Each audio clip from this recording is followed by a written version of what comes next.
Look at your sibling and ask yourself, what is the price of their happiness? Is it a favor, a loan, or is it your very ability to walk? Today we're meeting Maya, a woman who spent 3 agonizing years saving $25,000, not for a car, not for a house, but for a surgery to reclaim her body from a brutal autoimmune disease. But while Maya was counting pennies to buy a future without pain, her sister Bella was counting guest lists for a destination wedding she couldn't afford. This isn't just a story about a stolen inheritance or a family spat. It's about what happens when a perfect day is built on a foundation of medical theft, and the cold, calculated moment a victim decides she's had enough. You might think you know how a sister acts, but by the end of this story, the word family will mean something completely different. My name is Maya, and for the last 3 years, my world has been exactly 12 feet wide. That's the distance from my bed to the window of my bedroom. When you have a severe autoimmune flare-up, you don't just feel tired. It feels like someone replaced your bone marrow with shards of hot glass and poured lead into your veins. My joints don't just ache, they scream. On the bad days, the days that stretched into weeks, I couldn't even grip a toothbrush. I'd lay there, staring at the ceiling, counting the popcorn texture, and dreaming of a life where I could simply walk to the kitchen without needing to plan a rest stop halfway down the hall. But I wasn't just a victim. I was a worker. I'm a freelance technical editor. I spent 14 hours a day with a laptop propped on a specialized pillow, squinting through the brain fog and the migraines. Every time I hit send on a project, I saw a vision of my future. I saw the $25,000 specialized joint stabilization surgery and the 6-month intensive physical therapy program in Switzerland. It was my holy grail. I was meticulous. I lived on canned soup and discount tea. I didn't buy new clothes for 3 years. Every single month, like clockwork, I moved exactly $600 from my checking account into a high-yield savings account I called the exit strategy. By the time Bella got engaged, I had $24,514.32. I was so close I could almost feel the cool Swiss air in my lungs. I was 31 years old and I was finally going to get my life back. I was the reliable one, the one who stayed quiet while my joints turned to stone so I wouldn't ruin the mood at family dinners. I was the ghost in the corner of the room, working my fingers to the bone while my family talked around me, never once asking if I needed a glass of water, let alone a miracle. Bella is 6 years younger than me, but in our house, she was the sun, and we were all just planets expected to stay in her orbit.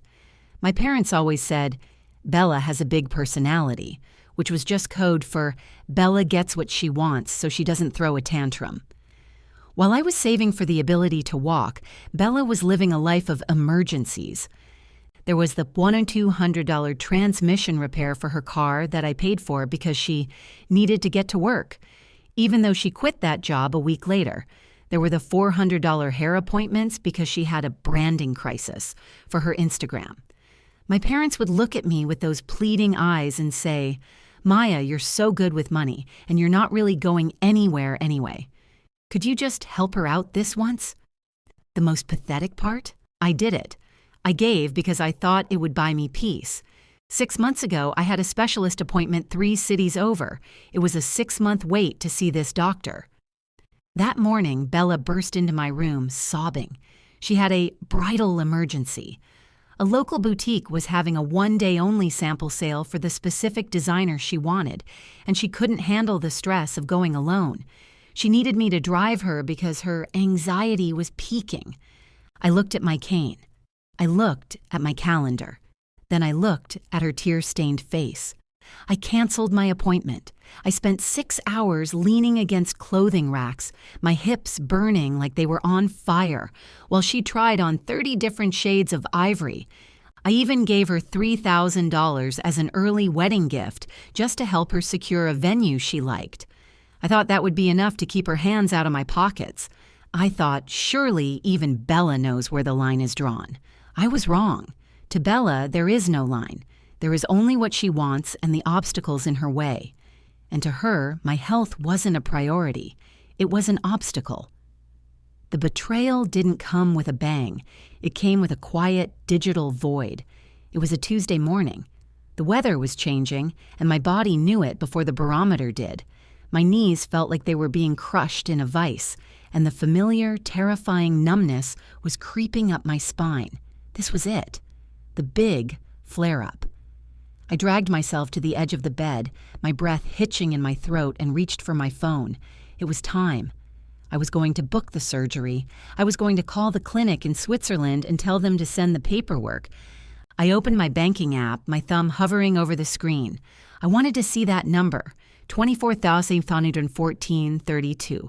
I wanted to see the physical proof of 3 years of pain and sacrifice. The screen loaded. My eyes squinted at the bright light. Current balance, 1432. I blinked. I refreshed. I closed the app and logged in again. $14.32. The room started to spin. I scrolled down to the transaction history, my heart hammering against my ribs like a trapped bird. 2 days ago, a single wire transfer had been initiated. It was for the exact amount of my surgery fund, minus a few dollars for the fee. The recipient, Amanusa Luxury Resorts and Destinations. I didn't scream. I couldn't. I didn't even have the breath for it. I dropped to my knees. The pain was blinding, but I didn't care. And I crawled. I crawled out of my room and down the hall to Bella's bedroom. She was out brunching with her bridesmaids. Her room was a disaster zone of tulle, glitter, and champagne bottles, and there, sitting right on her vanity, was a gold-embossed folder. I opened it with trembling hands. It was a confirmation for a grand destination wedding package. 50 guests, all-inclusive, private villas, sunset dinner on the beach. The total deposit paid? $24,500. The front door clicked open. I heard her humming. She walked in, glowing, carrying 3 shopping bags from a high-end boutique. She saw me on the floor, clutching the folder, and for a split second her face went pale. But then, the mask of entitlement slid right back on. "You shouldn't be snooping, Maya," she said, tossing her bags on the bed. "You stole it," I whispered. My voice sounded like it was coming from underwater. "That was my surgery money, Bella. I can't walk. I'm dying inside this body. Why would you do this?" She didn't even have the decency to look ashamed. She just sighed, grabbed a bottle of water, and leaned against the wall. "Oh, stop being so dramatic. You've been sick forever. What's another 6 months or a year? I'm only getting married once. This is my dream, Maya. Don't be so selfish. You're always making everything about your condition. For once, can't you just be happy for me?" Selfish. The word hit me like a physical blow. I looked at her, really looked at her, and realized I wasn't looking at a sister. I was looking at a predator. The room didn't go dark, and I didn't see red. Instead, the world became incredibly, terrifyingly sharp. Every detail, the gold foil on her wedding folder, the condensation on her water bottle, the smug tilt of her chin, it all burned into my brain. For 3 years, I had been the good sister, the martyr, the one who suffered in silence so as not to disturb the family peace.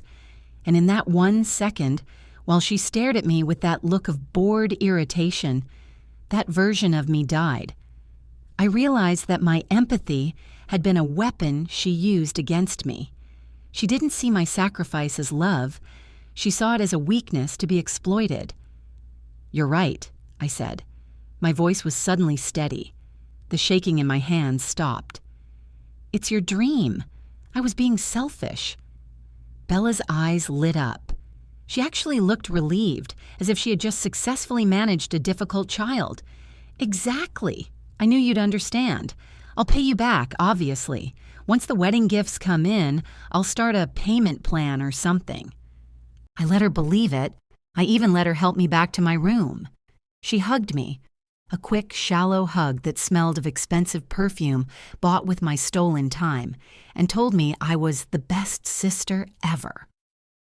As soon as she closed the door, I didn't go to bed. I sat at my desk.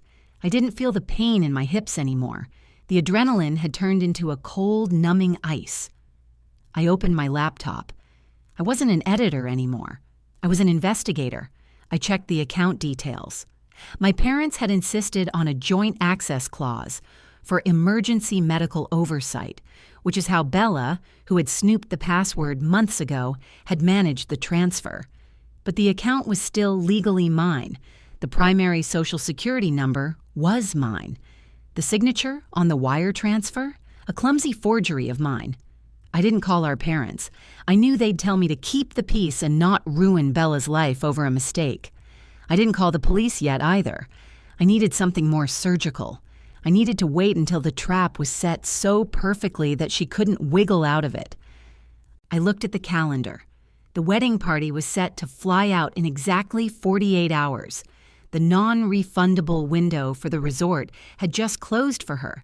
But for a victim of identity theft and bank fraud, the rules are a little different. I began to type. The next 48 hours were a masterclass in silence. I watched Bella pack 3 oversized suitcases with white silk and designer heels. I watched my parents gush over the miracle of how the funding finally came through. I even sat at the dinner table and nodded when they toasted to new beginnings. My beginning was coming, but it wouldn't involve a white dress. The second the house went quiet on the night before their flight, I went to work. First, I called the fraud department of my bank. I didn't lead with "my sister stole from me." I led with, "I am a disabled woman and $4,500 has been fraudulently moved via a forged signature." I uploaded the medical records proving I was physically incapable of visiting a branch that day. I uploaded the IP address logs showing the transfer originated from Bella's laptop. The bank froze the remaining $14.32 and flagged the wire as a criminal investigation. Next, I contacted the Amanusa Resort in Bali. I asked for the manager of the billing department. "I am the account holder for the $24,500 deposit made 2 days ago," I said, my voice as cold as a scalpel. "That transfer is currently the subject of an active international bank fraud investigation. If you process that money, you are accepting stolen funds from a victim with a disability. I am prepared to sign a hardship cancellation and a stolen asset waiver immediately to avoid a legal freeze on your resort's merchant account." The resort panicked. They didn't want the Indonesian authorities or international banks breathing down their necks over a wedding. Because the account was in my name and the fraud was documented, they agreed to a settlement. They would refund $19,000 immediately to a new secure account in my name only, provided I signed a release. I signed it before the ink on the email was even dry. With that $19,000 back in my hands, I didn't book a flight to Bali. I booked a flight to Zurich. I arranged for a medical transport service to pick me up at 5 a.m., the exact same time Bella's airport shuttle was arriving. I packed one small bag. I didn't leave a note. I didn't send a text. I just deleted every social media app from my phone and blocked every single person who shared my last name. As my transport pulled out of the driveway, I saw the airport shuttle pulling in. I saw Bella, dressed in a bride tracksuit, laughing as the driver loaded her stolen dreams into the trunk. She waved at the house, thinking I was inside, sleeping off another flare-up. I leaned my head back against the seat and closed my eyes. For the first time in 3 years, I wasn't thinking about the pain. I was thinking about the time difference. Bali is 12 hours ahead of Switzerland. By the time they landed, the trap would be sprung.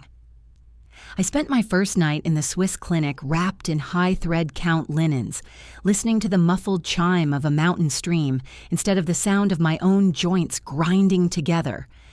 The doctors had already started my IV drip, a cocktail of biologics that felt like liquid cool flowing through my veins. I waited until exactly 10 p.m. I knew the flight from LAX to Denpasar had landed 2 hours ago. I knew they would have cleared customs, loaded their 40 guests into the resort shuttles, and made the long, humid drive to the coast. I reached for my phone and unblocked only one person, my mother. The phone didn't even ring. It screamed. The second I answered, I heard the background noise first, a chaotic echo of a marble lobby, the frantic chirping of tropical birds, and the unmistakable, high-pitched wail of Bella. "Maya!" Where are you? What did you do?" My mother's voice was hysterical. "We're at the resort. They're saying there's no reservation. They're saying the money was pulled back because of a criminal complaint." Bella is hyperventilating on the floor, Maya. The groom's parents are demanding to know why the credit cards are being declined. I sat up slowly, adjusting my pillow. My body felt lighter than it had in years. "I didn't do anything, Mom," I said, my voice eerily calm. "I just took back what belonged to me. Bella told me not to be selfish, remember? So I decided to be self-preserving instead." "You canceled her wedding," my mother shrieked. "There are 40 people here. We have no rooms. The hotel is demanding $40,000 in cash to rebook everything at the last minute. We don't have it." "Then I guess the golden daughter should have checked her balance before she tried to buy a life she didn't earn," I replied. "And just so you know, the bank has the forgery on file. If she tries to fight the refund, she won't just be homeless in Bali. She'll be facing a felony charge when she lands back home." I heard the phone get snatched away. "I hate you."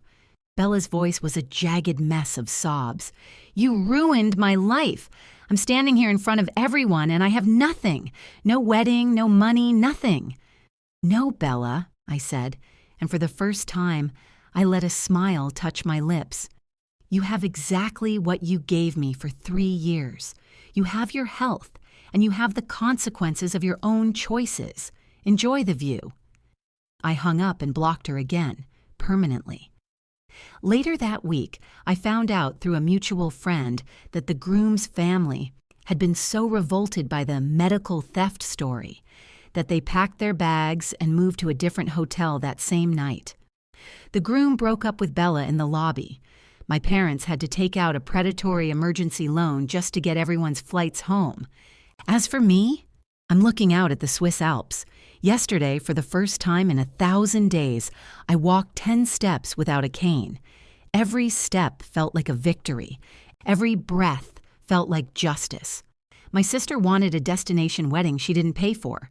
She got exactly what she deserved, a trip to the middle of nowhere with nothing to show for it but the truth.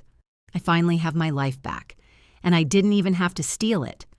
Maya finally found her freedom, but at a cost that no sister should ever have to pay. It's a chilling reminder of how quickly family can become a hollow word when greed takes the lead. But now, I want to hear from you. At what point did Bella cross the line from spoiled to criminal? And would you have had the strength to take back your future the way Maya did? Let's talk about it in the comments below. Now, it's important to remember that the story you just witnessed was a fictional dramatization created specifically for awareness and societal reform. We share these intense scenarios to shine a light on the dark realities of financial and emotional abuse so that you can recognize the red flags in your own life. Please, use this as a lesson, not a blueprint. Never repeat the toxic behaviors or the vengeful schemes shown here. Our goal is to build a community rooted in justice and boundaries, not betrayal. If you found value in Maya's journey today, please subscribe and hit the bell icon to join us for a new story every single day.